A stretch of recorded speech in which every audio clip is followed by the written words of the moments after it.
Hello, what's up? Good day sa lahat, no? So, banay ko ninyo guys, karon mag-coins out na punta sa atong halin sa atong window wifi. So, banay ko ninyo guys, karon ihapon na to ang atong total na income for the month of January. So, muna siyang ikaupat nga simana guys, no, sa pag-coins out na to. So, muna siyang last day. Atong yapon guys kung pila ang atong halin karon nga week. So mali siyang sulod no guys, no. So as you notice guys, no, mas gamay lang ang atong kita karon nga week compared dito mga niagi nga mga semana sa pag coins out na to. Kay 6 days raman siya guys na halin sa atong window wifi. So una na tong ginabuhat, as you can see, atong ginalain ang mga coins.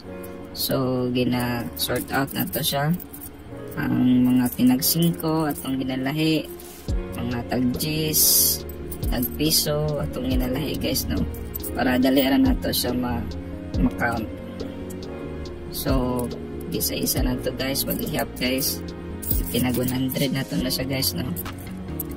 Aron tinag 100 atong pag-ihap na.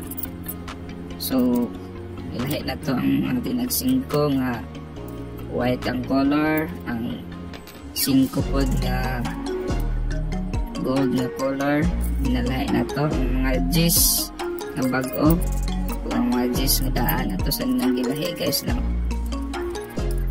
So ang sunod na to ginaihap atong tinagpiso.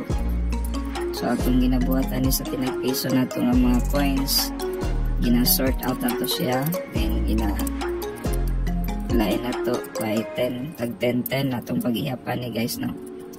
So pila ni ka tinagpiso guys ni ang moabotan. So mura na guys, no, ang atong total nga income for the month of January. So gamay lang siya guys, pero igo na para makaabag-abag sa atong mga bayro nun. So kung ganahan pa ka makita og inaning mga video guys, paki-follow lang, paki-like o paki-share sa atong mga videos. O daghan kayong salamat sa inyong pagsuporta. Thank you. God bless everyone.